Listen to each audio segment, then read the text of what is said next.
নমস্কার বন্ধুরা, সুপর্ণার হেসেলের আরও একটি নতুন রেসিপি সিরিজে আপনাদের সবাইকে জানাই অনেক অনেক স্বাগত। আর আগামী কিছুদিন ধরে আমি আপনাদের সঙ্গে শেয়ার করতে চলেছি হোলি স্পেশাল রেসিপি। আশা করি আপনাদের সকলের ভীষণ ভালো লাগবে। আমার আজকের রেসিপি কোকোনাট বরফি। যে কোনো শুভ অনুষ্ঠানেই কিন্তু একটু মিষ্টিমুখ না হলে চলে না। আমরা সবাই মিষ্টি খেতে ভীষণ পছন্দ করি, তাই সবার প্রথমে একটা দারুণ ডেজার্টের রেসিপি দিয়ে হোলি স্পেশাল রেসিপি সিরিজটা শুরু করলাম। আর যেহেতু হোলি, তাই একটু রং বেরঙের তো হতেই হবে। বাড়িতেই খুব সহজেই কিন্তু দারুণ স্বাদের কোকোনাট বরফি বানিয়ে নেওয়া যায়। আর এটা কতটা সফট সেটা তো আপনারা দেখলেনই। তাহলে চলুন এবার রেসিপি দেখে নেওয়া যাক। আমি এখানে নিয়ে নিয়েছি 2 কাপ অর্থাৎ 500 ml ফুল ফ্যাট মিল্ক। দুধটাকে আমার আগে থেকে একটু জাল করা আছে। এরই সাথে নিয়েছি 3 কাপ ডেসিকেটেড কোকোনাট। এটা খুব ইজিলি মার্কেটে পাওয়া যায়, তবে কেউ যদি ফ্রেশ নারকেল দিয়ে বানাতে চান এই বরফিটা, সেটাও কিন্তু বানাতে পারেন। এরই সঙ্গে নিয়ে নিচ্ছি চিনি রেখেছি 1 কাপ। আমি মেজারিং কাপ মেপে সবকিছু নিয়েছি, আপনারা চাইলে একটা নির্দিষ্ট বাটি মেপেও কিন্তু নিতে পারেন। 2 কাপ দুধ, 3 কাপ ডেসিকেটেড কোকোনাটের জন্য 1 কাপ চিনি। সবার প্রথমে একটা কড়াই নিয়ে আমি দুধটাকে জাল করতে বসিয়ে দিয়েছি। দুধটা কিন্তু একটু ঘন করে জাল দিয়ে নিতে হবে। আমি যতটা দুধ নিয়েছি প্রায় তার অর্ধেক হওয়া পর্যন্ত আমি দুধটাকে জাল করে নিয়েছি। তারপর এর মধ্যে মিশিয়ে দিলাম চিনি। চিনিটা দেওয়ার পর কিন্তু চিনিটা গলে গিয়ে দুধটা আরেকটু পাতলা হবে। আপনাদের হাতে যদি সময় কম থাকে আর দুধ যদি গাঢ় করতে না চান, তাহলে 1 কাপ দুধের সঙ্গে 3/4 কাপ মিল্ক পাউডারও আপনারা মিশিয়ে নিতে পারেন। তাহলে কিন্তু আরও তাড়াতাড়ি এই বরফিটা তৈরি করে নিতে পারবেন। দুধ গাঢ় করার ঝামেলাটা আর থাকবে না। চিনিটা খুব ভালো করে গলে যাওয়ার পর আমি এর মধ্যে দিয়ে দিয়েছি ডেসিকেটেড কোকোনাট। আর তারপর খুব ভালো করে এটাকে মিশিয়ে নিয়ে ততক্ষণ পর্যন্ত জাল দিতে হবে যতক্ষণ না এই নারকেলটাতে একটা পাক আসছে। যেহেতু নারকেল গুঁড়োটা শুকনো, তাই দুধের মধ্যে দেওয়ার সাথে সাথেই কিন্তু সমস্ত দুধ অ্যাবজর্ব করে নেবে আর খুব তাড়াতাড়ি এটাতে পাকও চলে আসবে। ডেসিকেটেড কোকোনাট অ্যাড করার পর ক্রমশ নেড়ে যেতে হবে, তা না হলে নিচে থেকে লেগে যেতে পারে।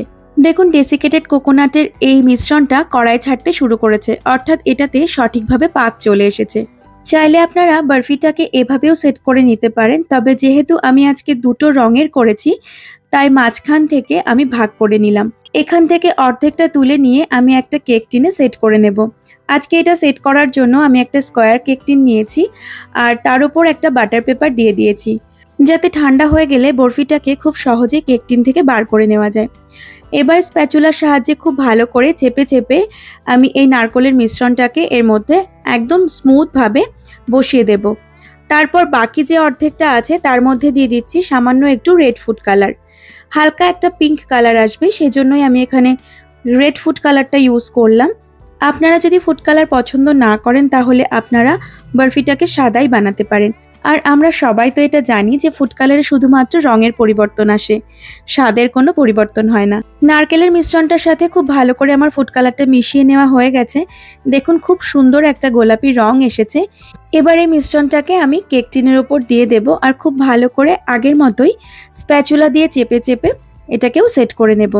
একটা কথা আপনাদেরকে বলা হয়নি, যখন আমি এই নারকেলের মিশ্রণে ফুড কালারটা মেশাচ্ছিলাম, তখন কিন্তু আমি গ্যাসের ফ্লেমটাকে আবারও একদম লো ফ্লেমে একটু জ্বালিয়ে দিয়েছিলাম।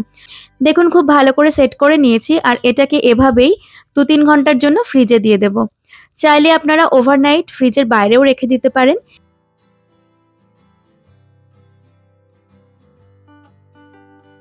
দেখুন, এবার আমি বরফিটাকে তুলে নিচ্ছি আর বাটার পেপারটাকে এভাবে দেওয়ার কারণে কিন্তু খুব সহজেই কোকোনাট বরফিটাকে কেক টিন থেকে আমি তুলে নিতে পারলাম। গার্নিশিং এর জন্য আমি এখানে একটুখানি তবক লাগিয়ে দিলাম আর তারপর এটাকে আমি কেটে নেব।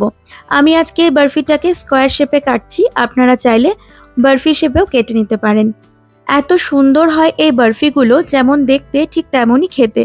আপনি যদি কাউকে এই মিষ্টিটা খাওয়ান, কেউ কিন্তু বুঝতেই পারবে না যে এটা আপনি বাড়িতে বানিয়েছেন।